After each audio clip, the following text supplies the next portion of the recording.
Cyber threats this year ranged from the rise of ransomware to massive DDoS attacks to the exfiltration of hundreds of millions of private data accounts. For Tech Republic and ZDNet, I'm Dan Patterson, and we're speaking today with Victor Milligan. He is the CMO of Forrester Research. Victor, it looks like more of the same in 2018.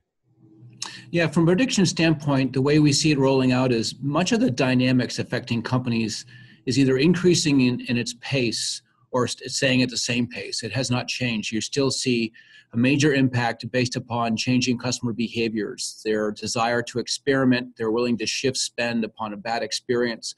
And that's not just hygiene, that is fundamentally changing the financials of companies.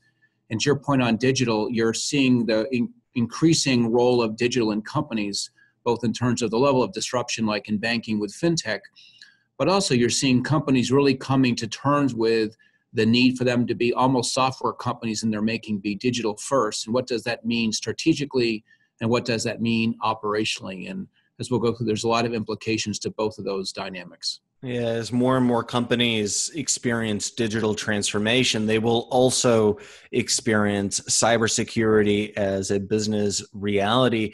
One of the predictions in your report or forecasts in your report are that firms may too aggressively hunt for insider threats and could face lawsuits related to the GDPR. We know that many threats do come from inside of a company, but what are some of the dangers of being overly vigilant? Well, I think there's a concept of employee experience that's so critical here. I mean, we're still, from a business standpoint, we're entering into the gig economy. We have a very strong economy with a very strong labor force. And one of the clear concepts from a customer experience standpoint is that the way you empower and treat your employees, has a direct impact on the strength and differentiation of the experiences you provide, either from a physical standpoint, like an in-store, or a digital standpoint. So you're running afoul if you put the controls too tight that disempowers them or limits their ability to exploit the data that they depend on to do their jobs, because you are placing risk at a premium. You actually are injuring your ability to execute in the marketplace in essentially what is an experience economy. So there is a trade-off that has to get made and probably has to get recalibrated based upon the business you're in, your dependency on contractors, your dependency on partners that are further away from your core orbit and further away from your controls. How will emerging technologies like the blockchain and artificial intelligence impact the security landscape? Yeah, let's look at AI, and we looked at AI from the standpoint of what happened in 2017 in terms of the different proof of concepts that are underway. And from an observation, there were some high-profile proof of concepts that went into marketplace. There were some flawed on racial profiling and those types of things, which affected the brand of those companies. But I think the larger issue is your comment about the operationalization of these technologies, which is AI is not strictly a bolt-on to a company. It begins to be the way the company operates. It begins to be the way the company ingests data and the way the company makes decisions on that data. So using an example, in insurance business, you're going to see insurers either themselves or take advantage of third-party collection of data of actually consumers' behaviors as they're in the car, and use that to provide a real-time view of risk. And AI is the arbiter there, is the ability to handle the diversity and the massive data to make decisions in real time to alter the risk profile or alter the profiles, ultimately to get to sort of a policy on demand kind of construct.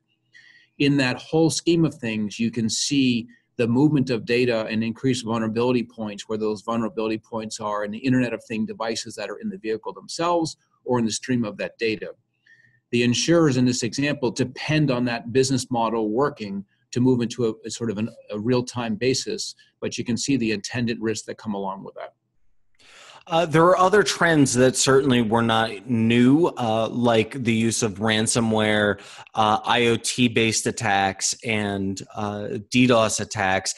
Again, these are nothing new, but they set new precedents in terms of their scale in 2017. What can companies expect going into 2018 and beyond? Yeah, I think from our predictions, I'm going to leave some of the more technical aspects to others. I think what we would expect to see is There have been some successes from the ransomware that we'd expect those attacks to continue. We are seeing from a security and privacy standpoint is that as opposed to having the security teams be seen as sort of bulking up their response as a cost standpoint, I think what you're going to see is that some of the tools that they're using, like identity management, being used as assets of the firm, both to protect the firm, in this case with the examples that you gave, as well as to provide sort of the basic ingredients to individualization on the customer experience side. So you're seeing a lot more of a crossover effect of some of the, and using this example, identity management capabilities. Underneath that, we'll increasingly see the fundamental role of data, recognizing that for many companies, data governance is a fundamental challenge, and the fact that data is dispersed and dynamic and diverse across the enterprise, owned by different people, and yet is the cornerstone of GDPR and other types of things. I think you are seeing data move from sort of being a detailed issue that the CIO or tech teams need to worry about to a strategic asset of the firm that they need to sort of solve from a security as well as an experience standpoint. You know, I'm so glad in there that you mentioned identity management. One of the things that I thought was really fascinating from your research was that governments and public organizations or institutions will no longer be the sole arbiter of identity management. What do we mean by that?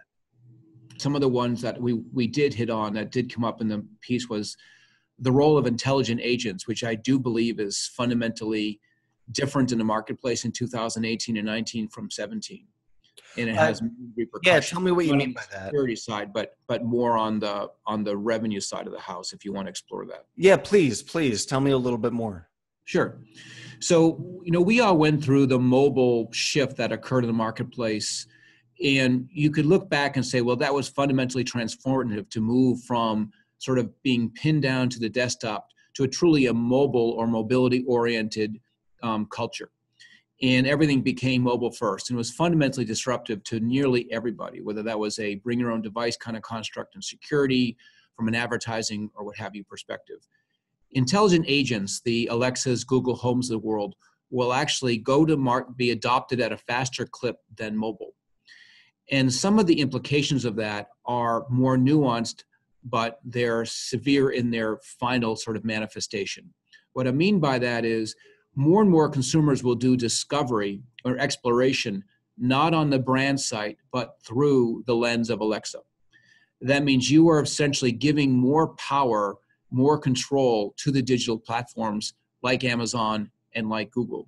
And you are going to see a sort of a redistribution of power, and that power is going to be delivered in some part by having the brands have to interpret the algorithms that Amazon or Google are using in sort of an analogous way, the way they interpreted search a long time ago with Google. We believe brands are behind in understanding the full implications of intelligent agents, understanding that the conversations that I might have with Alexa are displacing the engagement I might have on their digital environment. And they're going to need to come to terms with how to see this as an advertising channel, as an engagement channel that they need to treat fundamentally different. We believe that the implications in 18 are sort of instructive. The implications in 19 or 20 can be significant for those CMOs and brands that don't understand that they're moving into a very different kind of universe as consumers engage digital.